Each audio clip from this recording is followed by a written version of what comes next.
everyone, and welcome back for another deep dive. Today, we're going deep on something that's really important but doesn't get a lot of attention. Perception premiums and how they affect African economies. You might be thinking, perception premiums, what are those? Well, stick with us because this is a real eye-opener. Okay, so imagine you're trying to get a loan to expand your business, right? You've got a solid business plan, great track record, and your credit score is top-notch. You go to the bank feeling confident, and then bam.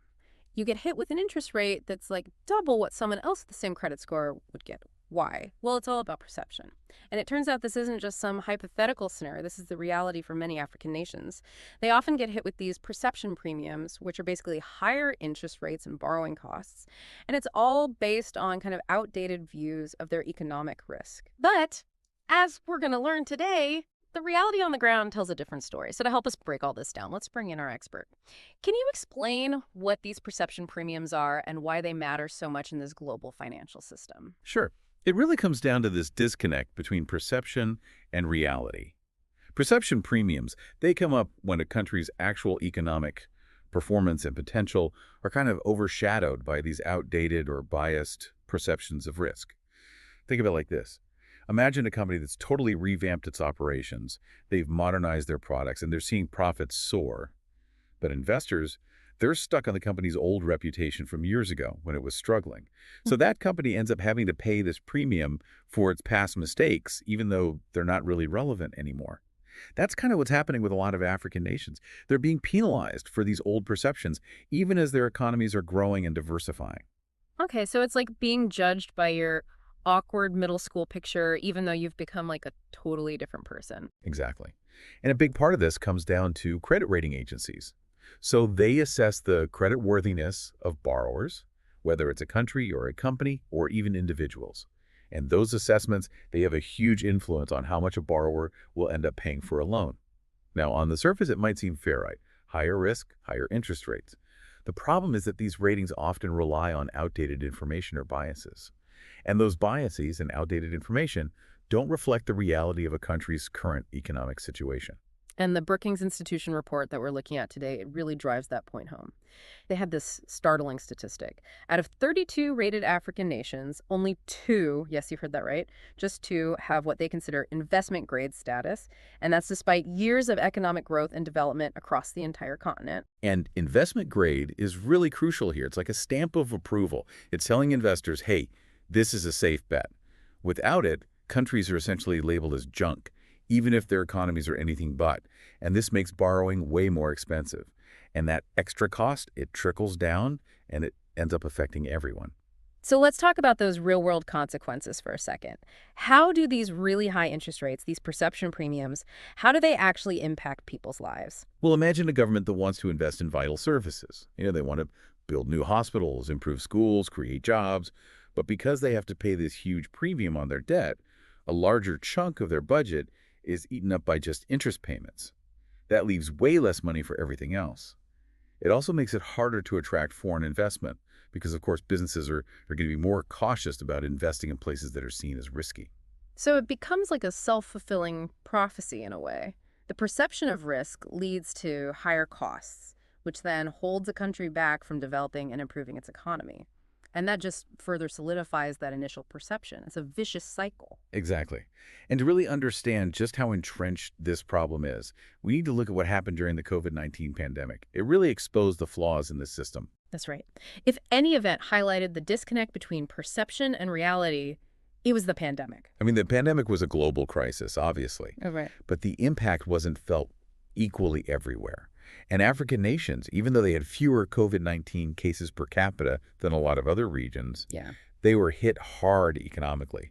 And you know what made things worse? What's that? Perception premiums. So even in a global crisis, these outdated perceptions came back to bite them. Oh, absolutely. Remember those credit rating agencies we talked about? Yeah. Well, when the pandemic hit, a lot of them went into downgrade mode, basically reassessing countries' creditworthiness, Right. which, makes sense to a degree, right? I mean, you have to factor in the new challenges. Yeah. But the problem is these downgrades, a lot of times they relied on really outdated data.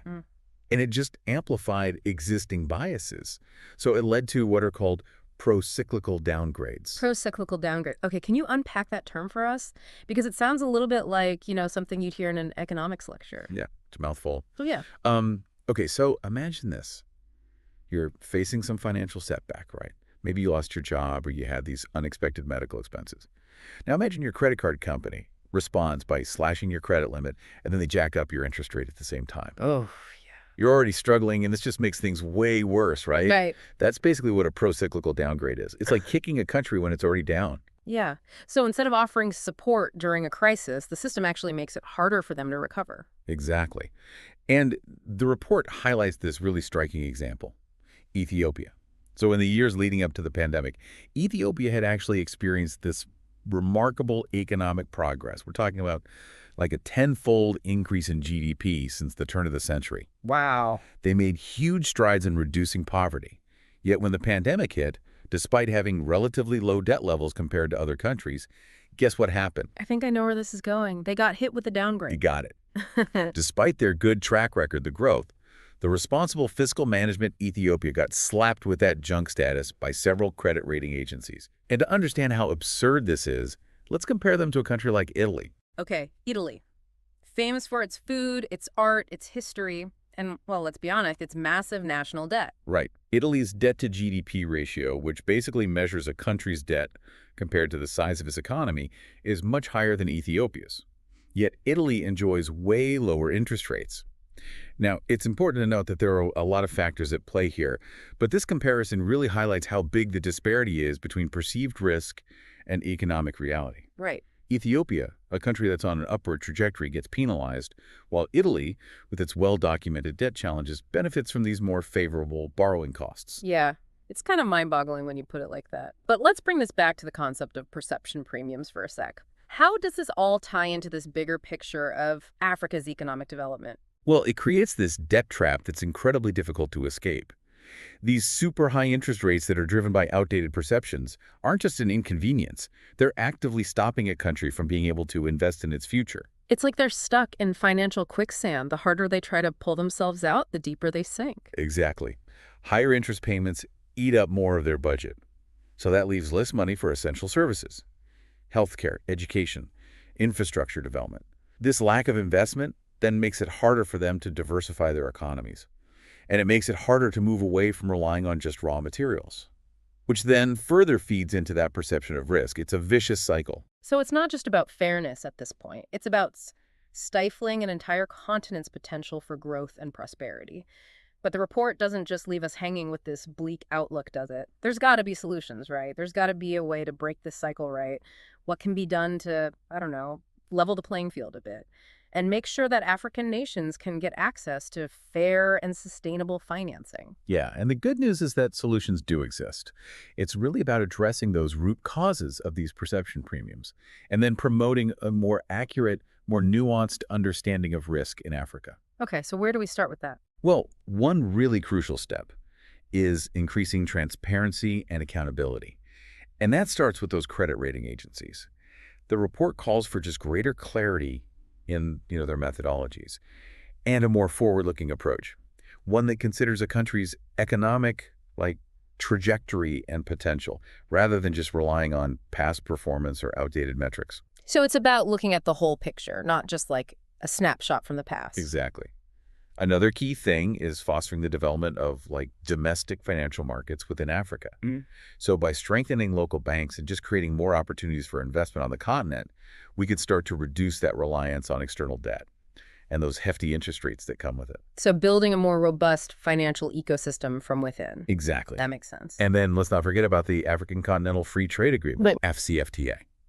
By lowering trade barriers and boosting intra-African trade, it can help create this more integrated, more dynamic African market.